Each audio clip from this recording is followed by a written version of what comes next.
Hey y'all, sorry I couldn't be here for your first day back to art in the classroom. But I'm sure that your sub and Miss Smith will do a great job. And that's also why I'm making this video so that you can still feel like I'm here with you. So what we're going to be doing is creating a spring landscape using watercolor crayons, a brush, water, and watercolor paper. And we're going to be using a concept about landscape where you have a foreground, which is in the front at the bottom of the picture, the middle ground, which is the middle, like it's kind of far away, but it's not super far away. That's the middle ground. It's up a little bit. And then the background is way far back. It's far away, like the mountains or what have you. And those are usually higher up. So let's go ahead and get started. Okay, so I have in front of me a piece of watercolor paper, and you'll want to have it so it's taller up and down. So it's not landscape style, which is like this, but it's up and down. So it's taller up and down. Turn it over to the side to see if it's nice.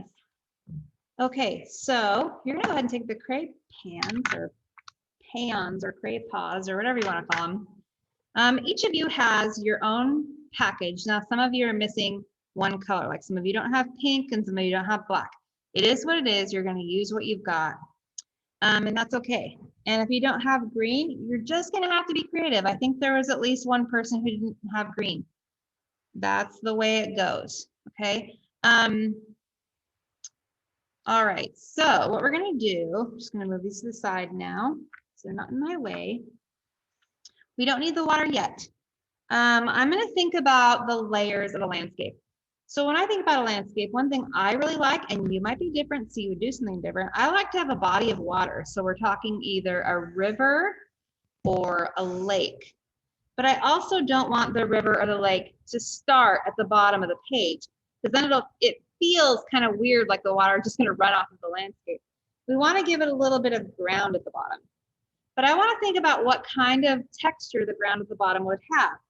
So I think of river rock. So I'm going to take my black, I can't tell if it's black or gray, doesn't matter. I'm going to go ahead and make toward the bottom, well, it's brown, that's all right. I'm going to make a wavy line.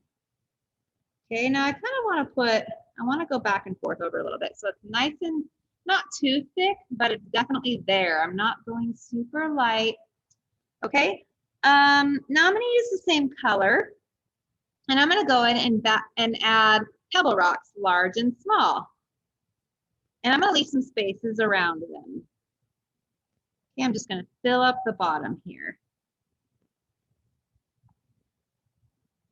Just adding big and small pebble rocks. Okay. So I'm doing it kind of, this is a very stylized drawing style. It's fun to try different styles of art. So I've got that. Now I'm gonna mix it up a little bit, and maybe I want some of the rocks to be, say I thought I had black in this one and I don't. Maybe I'm gonna make some of the rocks purple. So I'm just gonna go in and fit them beside the others. I'm gonna try to fill in the whole space. So I'm gonna do that. Okay, so I filled it up pretty well. As you can see, there's little spaces between them, but it's not necessarily to be completely perfect, because after we do the whole drawing, we're gonna go in and add water and kind of make this into a painting, give it a painterly look. So don't worry about the white paper right now, okay?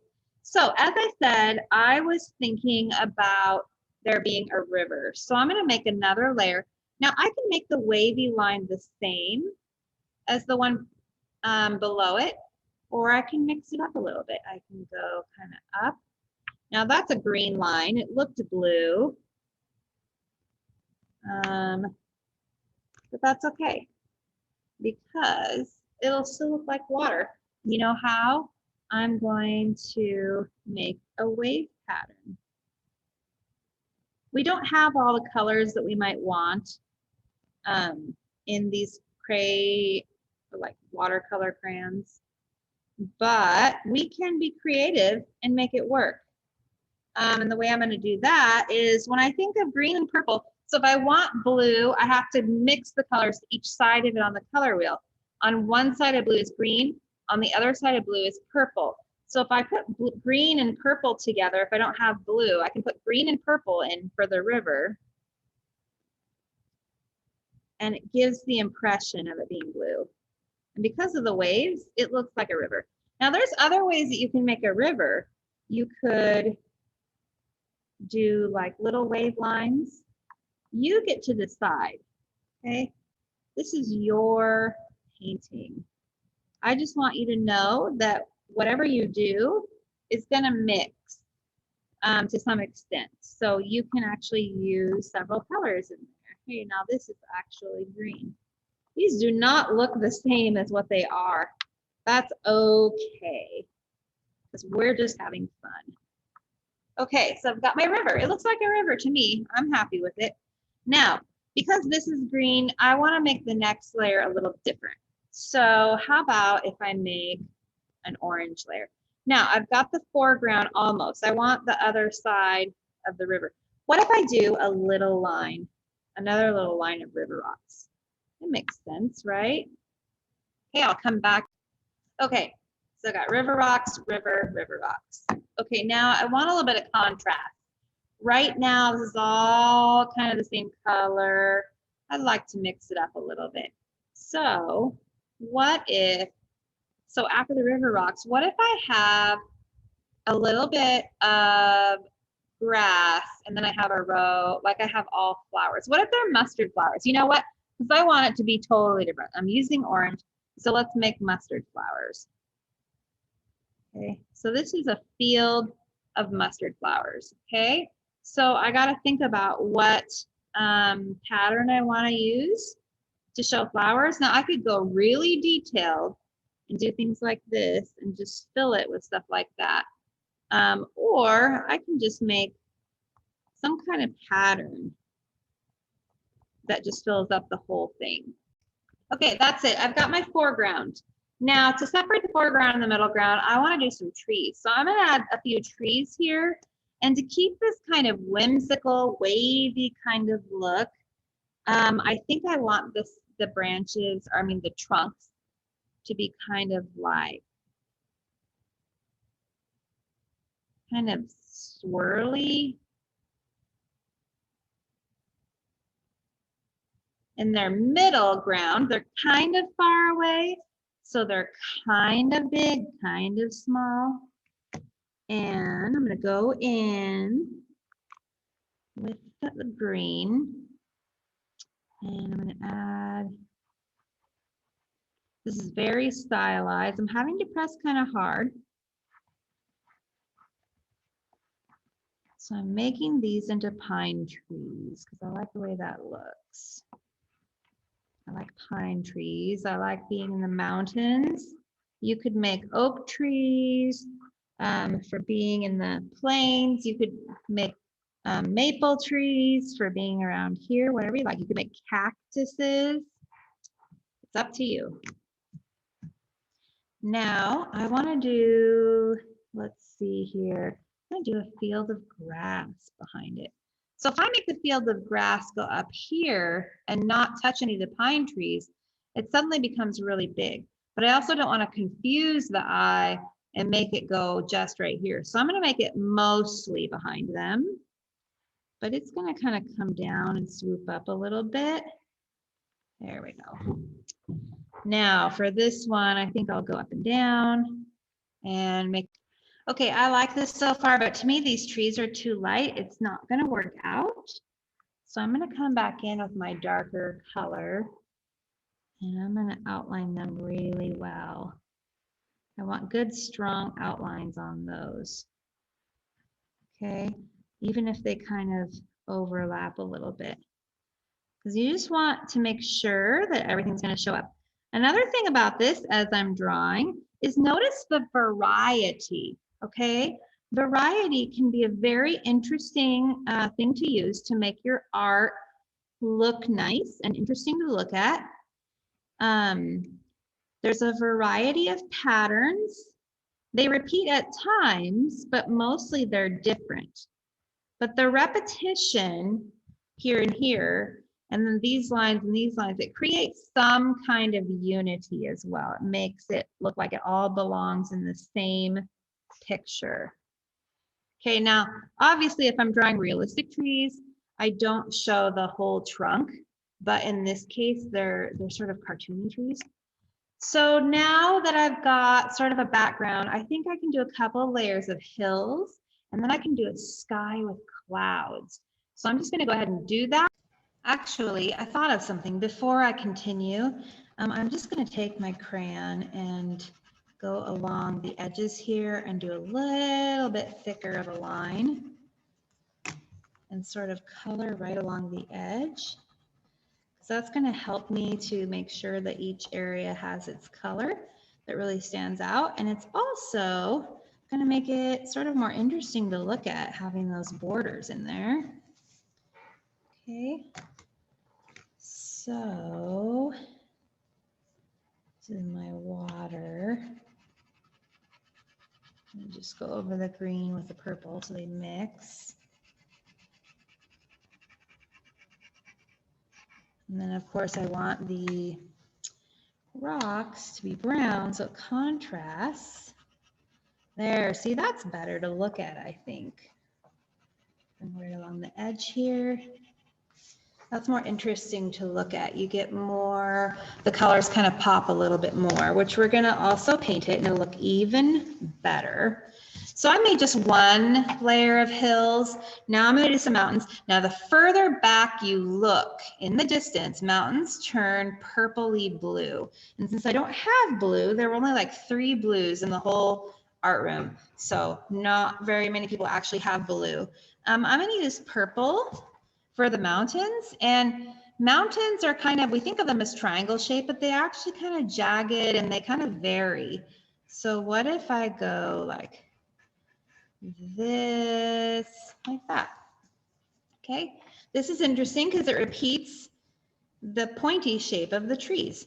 And I can add some snow-capped peaks, right? Just like so. Kind of makes it interesting to look at.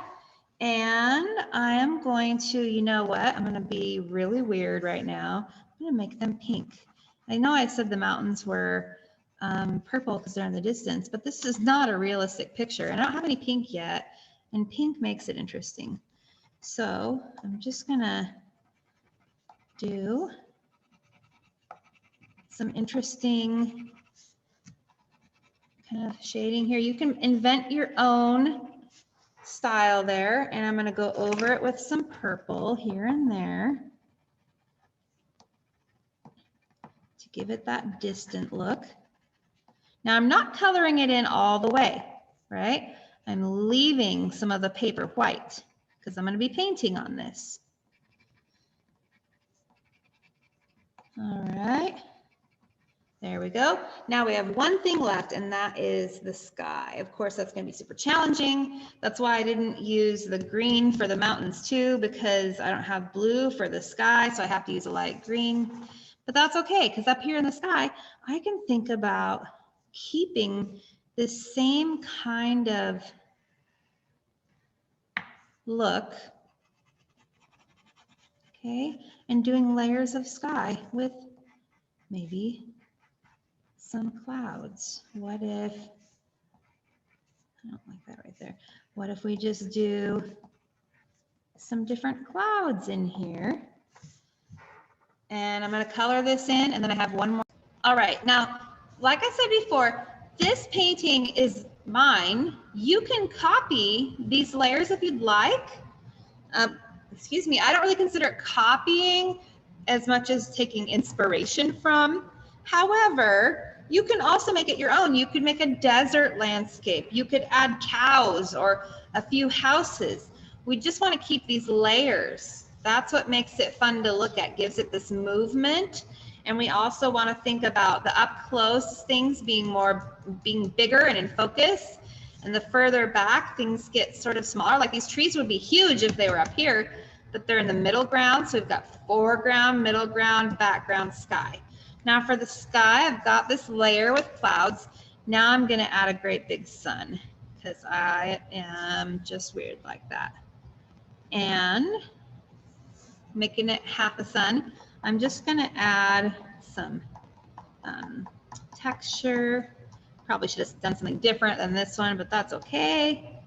We're just having fun with it. Okay, and now I am going to do rays. So I'm going to do a big ray coming out here. And then I'm going to do a big yellow ray going out. So this is called radial symmetry when it comes around a circle like that. Okay, I'm going to color that in. Just going to give it some color at the edges here so that when I paint, it picks it up. And I'm going to keep doing that all the way around. Okay, I know this video is getting kind of long, but here comes the fun part. So I'm just going to take the brush, and it doesn't have to be a super nice brush. I'm going to get my brush wet. I'm going to tap out the extra, and I'm going to go in one layer at a time. That's really important. And I'm just going to lightly start experimenting with kind of spreading the paint a little bit. Okay, sometimes you have to get a little bit more water. If it's not working, you need more water. Okay. It's watercolor paper. It can handle it. You don't want a great puddle, but it's okay if there's some water directly on the paper. Now you can leave areas white if you want to. I like to go along the edges that I colored because they really are where it's going to get a lot of that brown or that color kind of going in and going along there. So that's one layer. Now it's important, rinse your brush. Okay, I'm going to do another layer. I'm going to see how the green and purple work out.